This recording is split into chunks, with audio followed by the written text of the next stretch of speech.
This Chat with the Experts is brought to you by Angie's List on 93 WIBC. Welcome back to Chat with the Experts, brought to you by Angie's List. We are joined today by Greg Bires of Windsor Jewelry, and we're going to get back into the jewelry conversation here in just a moment and ask Greg your listener questions. But first, we want to share some helpful tips for you in a segment that we call What's Trending. And we've talked a lot today about buying that perfect gift and how to care for your precious jewelry once it's been purchased. But no matter how careful you are, things can still happen. And the most scary of all of these things, I think for everyone that thinks about us involves dropping that jewelry down the drain. And maybe you place the ring on the edge of the counter and you accidentally bumped it, and then you're without your cat-like reflexes, you're gasping as it's tumbling down the drain.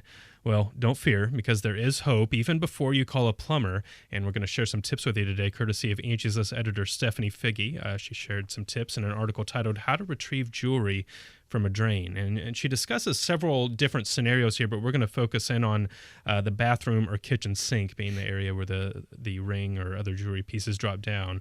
Now, first, before things get too dirty or messy, you can see if it's possible to capture your jewelry with a strong magnet. Now, obviously, if your jewelry is sterling silver or gold, the magnet's not going to work, but if not, you can tie a string to a small, strong magnet, drop it down into the drain, and fish for your possession that way. If that doesn't work or it's just not an option, the next step is going to be to turn off the water supply. And you can use the shutoff valves under the sink for both the hot and cold water, or you can actually turn off the main water supply to your home. And once you've done that, it's time to take apart the P-trap underneath the sink. And this is going to be that U-shaped pipe that's underneath there. You're going to place a bucket under the P-trap to keep things from turning into too much of a mess.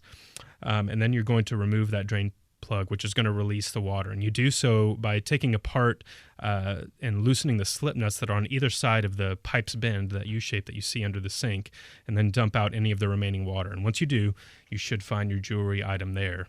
And if it needs to go any further than that, of course, call your plumber to come over and take a look and retrieve the jewelry on your behalf. If you want more tips on recovering your lost items, or just how to care for your jewelry, or even how to shop for the right piece of jewelry, you can find a whole lot of information at angieslist.com/articles. Check out our Solution Center that has something for just about every need that you would need to have met. Right now, it is time to turn to our listener questions, a segment that we call Consumers Ask. And as always, we took some questions from Twitter, Facebook, and our online Angie's List Answers Forum. And these folks are looking to get some answers straight from Greg Bires. Greg, are you up to the challenge today? Let's go. All right. Let's start it off with a question from Mary, who wants to know if there's an easy way to figure out ring size. No, there's not. The best way to do it is go to a jewelry store that has ring sizers, because otherwise you're guessing. And if you're off a little bit, then you're going to have to resize the ring again. Yeah, it can be tricky. There's all kinds of different home things that you've heard about with the string or whatever, but it's not accurate. Yeah. Even the little cardboard sleeves that have the finger sizes, if you push in a smaller than your finger size hard enough, you're going to distort the paper. Yeah. So that's why it's better to have it done with metal ring sizers at a jewelry store. Yeah. The hard part is really finding out the ring size of somebody else without them knowing that you're doing it. So. That is difficult. Next up, Harvey asks about ordering jewelry online. He wants to know if it's a viable or safe option. Well, it's very risky. Anything you order online can be risky, but jewelry even more so, I feel, because there's so many variables that could affect the value of the piece of jewelry. Mm-hmm. And without seeing it, and just because the site says that we're going to guarantee this, we're going to guarantee that, if they're not there a year from now or a month from now, it doesn't matter what the guarantee is. And also, again, just the slightest difference in quality could make a huge difference in the price. And I just can't imagine not looking at something before I bought it. Especially, and that's like we talked about earlier. When you buy a diamond, you really have to see it with your eye. If it's not pretty when you look at it, it's never going to be pretty. Yeah. So, I mean, obviously there's all kinds of things that are great to buy online, but when it comes to something like jewelry, it's something that you really want to see in person, look at it, touch it, hold it. See the quality. Yeah. Know that there's somebody there that is going to maintain it for you or care for it, and that's why I'd recommend visiting a local jeweler and buying it on site. Yeah, definitely. Samantha is asking if you could explain carats and what that means. We hear it all the time with jewelry. Well, carat is the unit of measurement of weight that jewelry is jewelry stones are weighed by. And the easiest way to understand that is just like a dollar bill is 100 pennies, 1 carat is 100 points. So half a carat is 50 points, 3/4 carat is 75 points. It's like 75 cents. Okay. So that's what a carat is. So gemstones, they've used this unit of measurement for centuries, and we've stayed with that standard. So Right. All right. Byron asks about the benefits of buying from a local jeweler as opposed to a larger chain or outlet store. Well, that's asked of me quite often, and my take on that is that as a local jeweler, I understand what the people in my area want to wear, what trends are, what styles are, what my customers want. And so when I shop and merchandise and buy jewelry and make jewelry, design it for my store, I take into consideration what the customers that come in my store want, what the people in the area of Indianapolis want. Mm-hmm. Whereas I'm not saying that you can't go into a chain store and find beautiful things, but a lot of their selection comes from different parts of the country and may be trendy there, but not trendy here. Right. So I think you're going to find a better selection of items that would be more to your liking, more to your taste than if you could shop locally. Yeah, it makes sense that a local jeweler would have much more control over the products that they're carrying in the store and Exactly. and have an understanding of meeting the customer's needs as opposed to a chain store, which may not have as much control over what they're going to have on hand. Correct.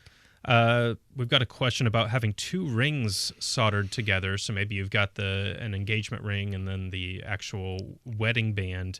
What's involved in that process, and what kind of cost is somebody looking at to have that done? Well, depending on what the metal is, if it's white gold, we'll use white gold solder. If it's yellow gold, we'll use yellow gold solder. And if it's platinum, we'll use platinum solder. And we take the 2 rings, we line them up perfectly, and then we'll solder the 2 together at the bottom. And when we do that, you can't even tell they've been soldered together. And it's something that I really recommend people do. If they're going to wear them together all the time, soldering them together is going to give them much more longevity because they're not rubbing against each other every day. They're not going to wear out overnight, but 10 or 12, 15 years from now, they're going to be in a lot better condition if they're soldered together. Typical cost for that in gold is probably going to be $50 to $75, depending on what type of stones are in the ring. Platinum is going to be in that $75 to $100 range to solder them together, but it's a good idea to do that. I wanted to ask you, because in the last segment we were talking about watches, and like I mentioned, Windsor Jewelry has someone on hand that specializes in watch repair, if I remember correctly. Yes. If you've worn a watch for any period of time, you've probably had need for a repair. So what are the benefits of having an actual, guy on hand that's been doing this for years that can handle these sorts of watch repairs? We do have a master watchmaker on premise, and he has constantly upgrading his training. He takes several times a year. He goes to different watchmaking schools to make sure that he's up on what's going on. But the advantage to having somebody in the store like that is a lot of times it's just a minor adjustment that he can do while you wait. Yeah. And if you don't have that person there, then you're going to have to leave the watch, and then it's going to have to go somewhere, and you're going to have a lot of time involved. But 90% of the time, it's just a battery or a screw's loose or something that he can do in a matter of minutes, and then you're on your way with your watch again. Yeah, it's such a huge benefit to think of it that way. And I've had this happen as well, just like you mentioned, of having to have the watch sent off somewhere. Right. It's a lot easier to have it done right there on site, same day you're in and out of the store and moving on. That's actually going to do it for our Consumers Ask segment today. As always, a big thank you to all of our listeners out there for sending in their questions. If you've got one that you want to ask us, you can find Angie's List on Facebook. You can follow us on Twitter, ask your question there.